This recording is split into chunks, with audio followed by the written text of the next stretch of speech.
আসসালামু আলাইকুম। আজ রবিবার ৮ সেপ্টেম্বর ২০২৪, ২৪ ভাদ্র ১৪৩১। আপনারা দেখছেন দৈনিক পত্রিকার বিশেষ খবর। ফেলানির মতো হত্যা আর দেখতে চায় না সরকার, বলছেন স্বরাষ্ট্র উপদেষ্টা।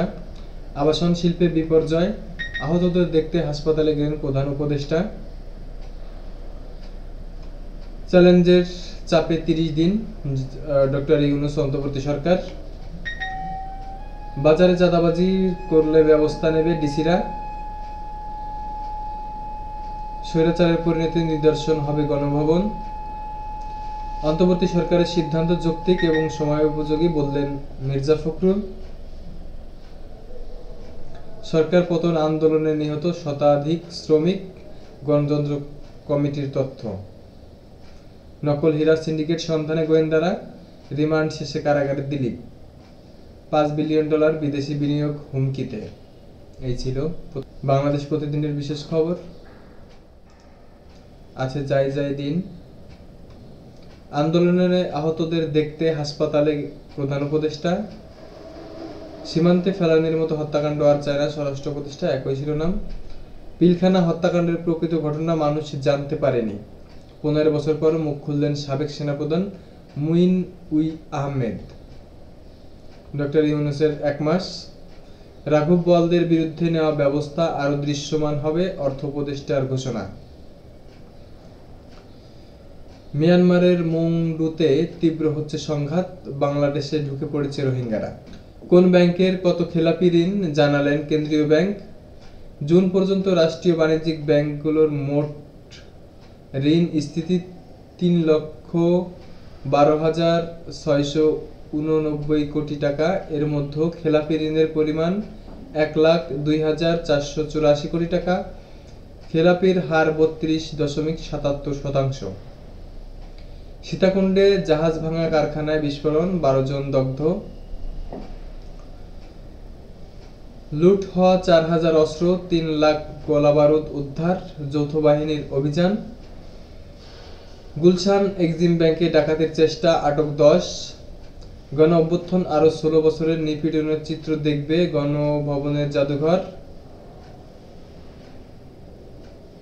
শ্রমিক হতাহতের ঘটনায় দায় প্রশাসন, পুলিশ ও মালিক পক্ষের, গণতন্ত্র কমিটির প্রতিবেদন।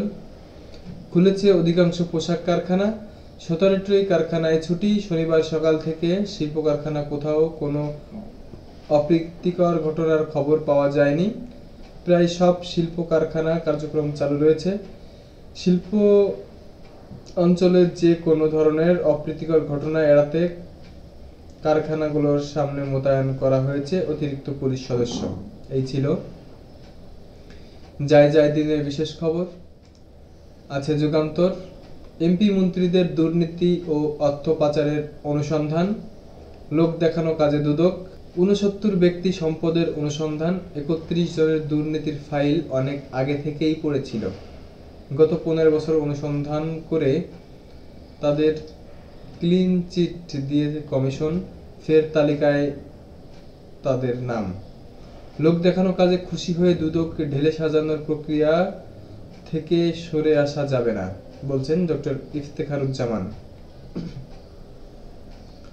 আহতদের দেখতে নিউরোসায়েন্স হাসপাতালের প্রধান উপদেষ্টা।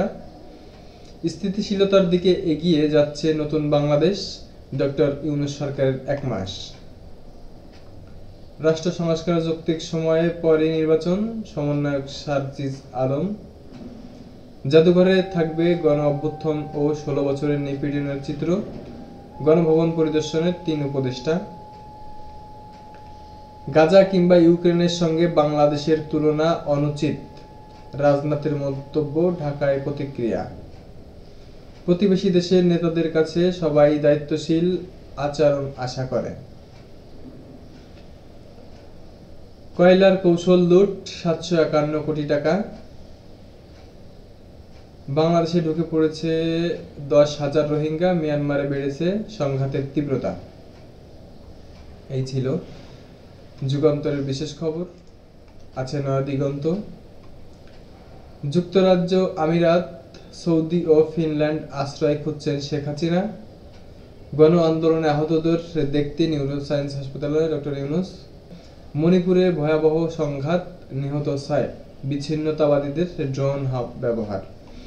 ইসলামী ব্যাংকের সাবেক দখলদারদের অস্থিরতা সৃষ্টির পায়তারা, নির্বাহী কর্মকর্তাদের নামে মামলা। ধরা হবে দুর্নীতিদের রাঘব বোয়ালদের, বলছেন অর্থ উপদেষ্টা।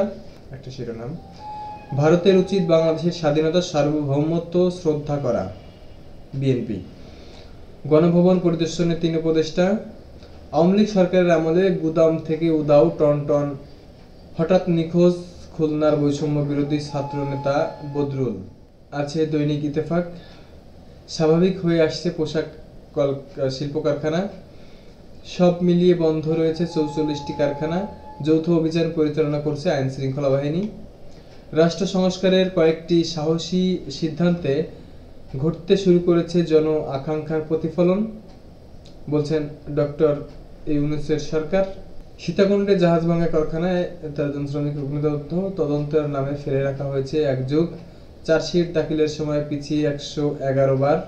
র্যাবের কাছ থেকে নিয়ে অন্য সংস্থা দিয়ে তদন্ত করানোর দাবি। সাগর রুনি হত্যাকাণ্ডের বিপুল অস্ত্র এখনো বাইরে, বাড়ছে নিরাপত্তা সংকট।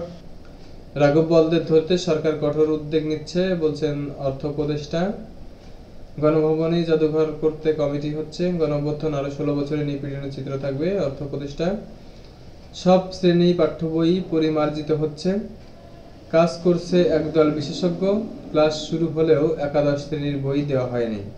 আমরা শান্তিতে থাকতে না পারলে আপনার প্রাপ্তি ব্যর্থ হবে, চট্টগ্রামে সনাতন সম্প্রদায়ের বিক্ষোভ।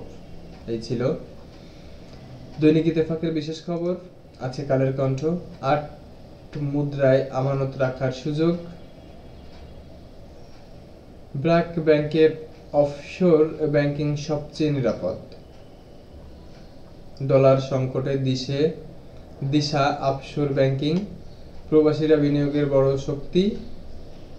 এই ছিল কালের কণ্ঠের বিশেষ। আচ্ছা, দৈনিক ইনকিলাব, ভারতীয় সেনাবাহিনীকে যুদ্ধের প্রস্তুতির নির্দেশনা, ঐক্যবদ্ধ ছাত্র সেনা জনতা। শত শত মিথ্যা মামলা প্রত্যাহার, এখনো বহাল তারেক রহমানের মামলা। দেশে প্রকৃত রিজার্ভ 20.50 বিলিয়ন ডলার।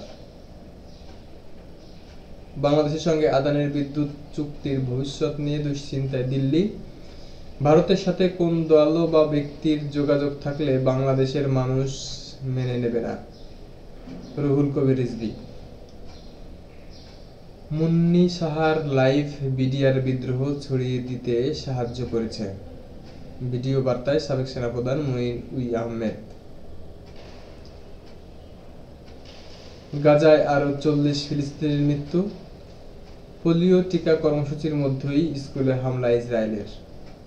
সীমান্তে ফেলানির মতো হত্যাকাণ্ড আর দেখতে চায় না বাংলাদেশ, বলছেন স্বরাষ্ট্র উপদেষ্টা। শ্রমিকদের আন্দোলন, শ্রমিক নেই, বাংলাদেশ থেকে গার্মেন্টস শিল্প সরিয়ে একটি দেশ নিতে চেষ্টা চালাচ্ছে। এই ছিল দৈনিক ইনকিলাবের বিশেষ খবর।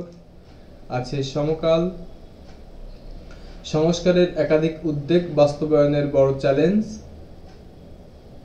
অন্তর্বর্তী সরকারের 1 মাস, 25 দিনেই 142 মামলা, হাসিনার নামে 126। একদিনেই পালিয়ে 500 রোহিঙ্গা বাংলাদেশে, অপেক্ষায় আরো 40,000। ঢাকাকে কৌশলগত বার্তা দিতে চেয়েছেন রাজনাথ সিং।